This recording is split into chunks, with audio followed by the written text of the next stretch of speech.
Hi, I'm Donna Jordan from Jordan Fabrics. I've got some things picked out here because today I'm going to show you how to make a quilt. This is a fat quarter bundle project and it's a pattern from Antler Quilt Designs. So it's called Crown and Anchor. It almost looks like part of a star, like you're looking at a star block through a window. The fabrics, these are Dr. SEUSS. These are from Robert Kaufman. They're nice, bright fabrics in all our favorite characters. The only other thing we need is a black background. So let's go ahead and get started. The pattern includes instructions for 3 different sizes. There's a runner, a throw, and a queen. I'm going to make the throw size, so I'm going to need 20 fat quarters, and that is exactly what I've got in my bundle. I'm also going to need 2 1/8 yards of background, and then we're going to need binding and backing, but we'll get to that later.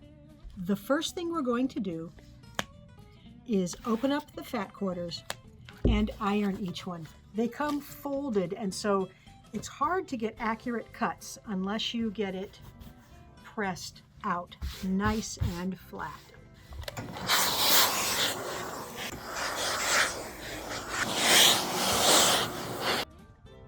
All of the fat quarters are going to get sub-cut, and I can't give you the sizes because it's not my pattern, but I've made a lot of Doug Lecko's patterns and they're very easy to follow.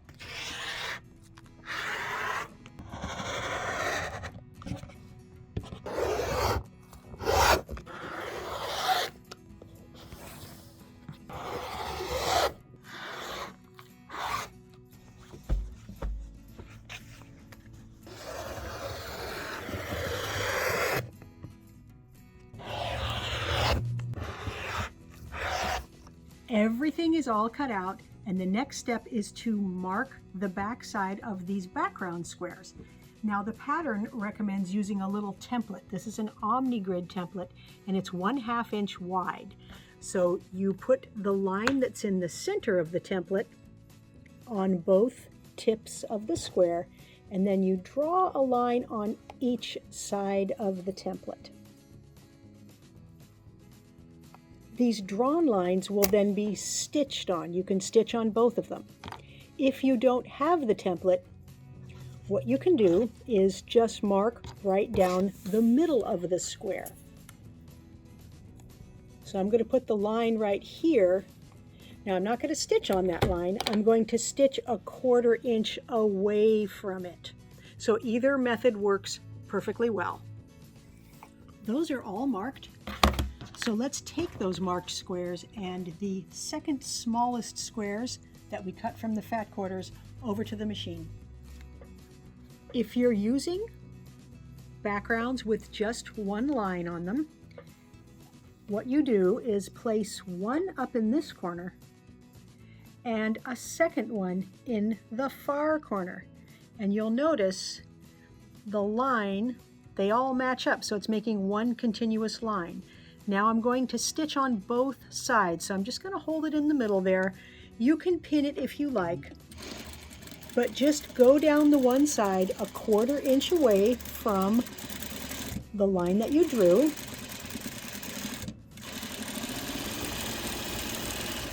And then we're going to turn around and stitch down the second side.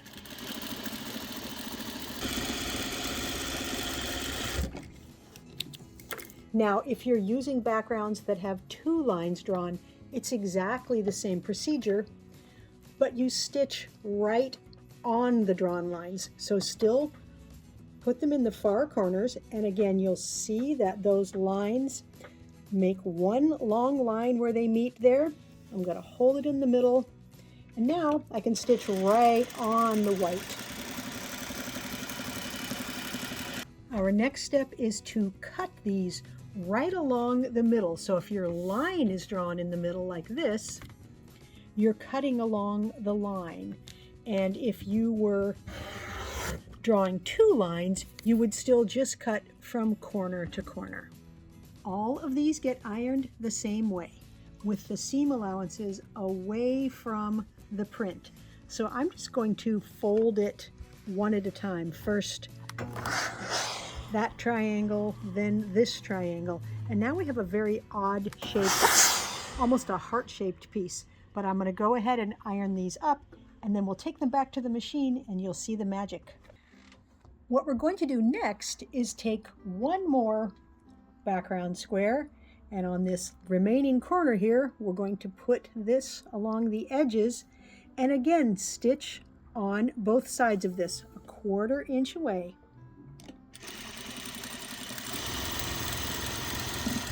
And it's still looking kind of funny, but I'm going to stitch the rest of these up and then show you what it makes. Once we cut this last drawn line, we have 2 flying geese blocks. Once it's ironed nice and flat, we do want to trim it up just a little bit. We're going to make sure it's true and make sure it's exactly the size that we need. So I'm going to trim off the dog ear and just trim a little bit so that it's exactly the right size. I know I said earlier that all the cutting was done, and it is, but before we move on, we need to take the biggest blocks and the smallest blocks, and we need to cut them across both diagonals. Okay, I'm going to pull off what we need for one block. We need a big square, we need 2 of those triangles, we need 2 of the flying geese units that match that, and then we only need 2 of these triangles. We have 2 extra, we'll put those aside. And then we need 4 in a contrasting color here. So I've taken some of the pieces to the sewing machine. 2 triangles, 4 of these guys, and 2 little ones. Now, we're going to take half of them, half of everything, and we're going to make a funny shaped block. So we're going to turn that like that. We're going to put these 2 big triangles on the side of it, and this one is going to go right there. Now I'm going to turn it this way, and I'm going to put everything right sides together. So we're going to put these 2 together, stitch down here, and then we're going to stitch there. So let's slide this over first. These are exactly the same size, so it's very easy to stitch together.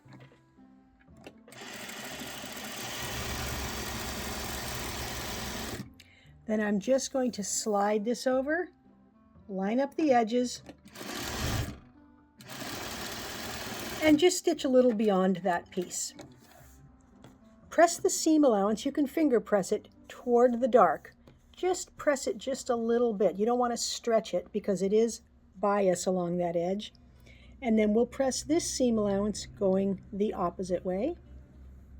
Then we can just flip this here, match the center intersection there, and stitch it together.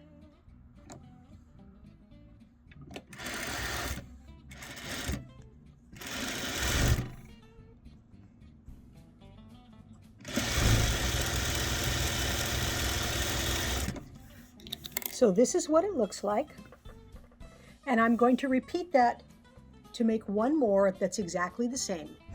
When you iron these, you want to be a little bit careful because the seams are on the bias. The fabrics aren't, so just smooth it going with the grain. I find it's, if you smash it a little with your hands first, it's a little bit easier to get ironed flat. These also get trimmed down a little bit, and the pattern gives you all the measurements, but basically we're going to make a big rectangle. So first I'm going to trim off the dog ears here. Since I've got it on the cutting table, I can use my blade there. Then we'll trim this edge nice and neat, and then each side gets trimmed off just a little bit. Sometimes it seems like an extra step to trim blocks down to size. Also, you have little extra bits that you cut off, but this is a big enough piece that I can save and use in a future project. But the plus side is the The finished piece here is exactly the size you need, and it's such a pleasure to sew with blocks that are exactly the right shape. We're back at the machine with our trimmed pieces and everything we pulled off earlier, and we are ready to make our block. The 2 flying geese go there, the big block goes there, that one there, and that one there. First step is to sew these 2 flying geese blocks together.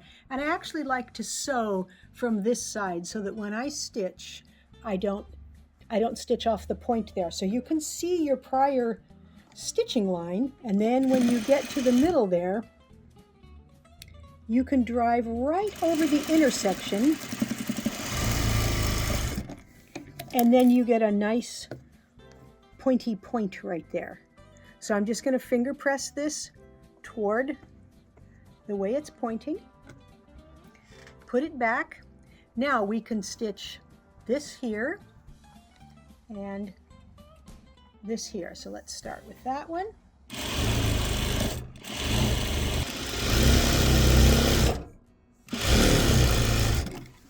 I'm going to press the seam allowances away from or toward this whole block here. And then the seam allowance on the top goes the other direction.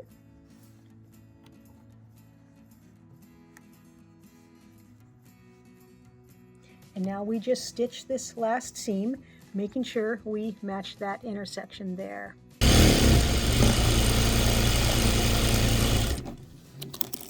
And that is the whole block there. So I'm just going to go ahead and make the rest of them real quick. The blocks are done. Now we're ready to lay them out. It's very simple. The first block has the big square here in the bottom right. The next one, it's in the upper right, and we're just going to keep doing that for the first row. The second row, it's just the opposite. So the first block goes in the lower left and then in the upper left corner. I played around with the color placement just a little bit to balance out the red, green, blue, yellow, so it's fairly evenly sprinkled throughout the quilt top. Now, if you've made it this far, you notice we made twice as many flying geese blocks as we needed for the patchwork top. And that's because we're going to use these on the back. We're going to make a nice row of patchwork that's going to be in the middle of the back, and that's really going to spice it up a little bit. So I'm going to sew this up, get the back done, get everything loaded onto the quilting machine. We have lots of thread colors that would look great on here, and I'm actually considering using black. I almost never use black for the quilting, but I think it would look good on here, so it wouldn't show at all in those dark areas, and I think it'll blend in the light areas enough where it wouldn't fight with it. We've got a nice green.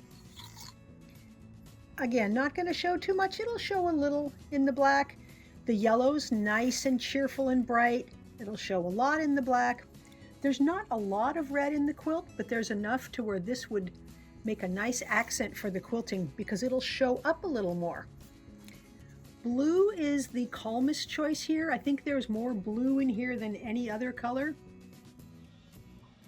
It's going to show nicely on the black. You know, I'm going to go with the blue. Here's a really fun quilting pattern. It's called fairy wings, but it just looks really whimsical. And I think that's going to be perfect on the Dr. Seuss quilt.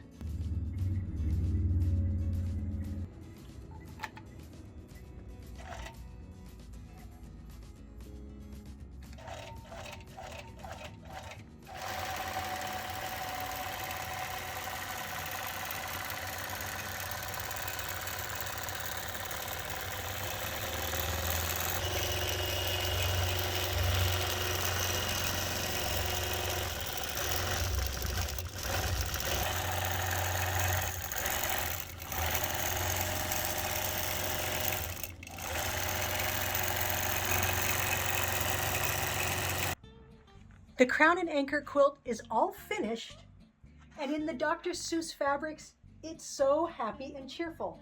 I really like that there's these big pieces of some of the fabric. Even those triangles are pretty big. And it's abstract enough with them all going different ways. The quilting is really nice. Look at those little swirls there. they seem to match the artwork in the prints. Now remember on the back side, we had those extra flying geese? Here's what it looks like. I put that right across, right where the seam would be. So it's up near the top a little bit. I think it adds quite a bit to the back. Of course, you could put your seam the other way if you wanted those pieces going that way. So this is the Green Eggs and Ham print here. This is Sam I Am, one of my favorite books to read to my little brother when he was young. And now on the other side, I'll show you some of the other prints. We've got Cat in the Hat. We've got One Fish, Two Fish, Red Fish, Blue Fish. We've got Horton Hears a Who. Oh, the Places You'll Go. That's what all this writing is from here. And this is in several different colors. So this is a great quilt to have with your kids or your grandkids or even an adult because it's just so much fun. Thanks for watching our tutorial today. We hope you enjoyed it. Now, if you have questions, you can leave them in the comments below. And thank you to everybody who leaves comments. They're always so kind.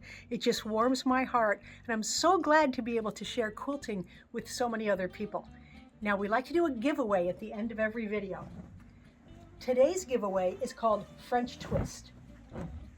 This is also an Antler Quilt Designs pattern. And we did this in a video. These are nice Moda fabrics, very light, soft florals and little sprinkly prints. It's got a really nice quilting pattern. It's got these flowers and it really shows very nicely on the back. Now it's very easy to enter the giveaways. All you have to do is click the link right below this video that says giveaway and put in your name and your email address and we can send this to a winner anywhere in the world. So good luck. Now, if you enjoy our videos and you want to support us, the best thing you can do is subscribe to our YouTube channel. That really helps us out. Happy quilting!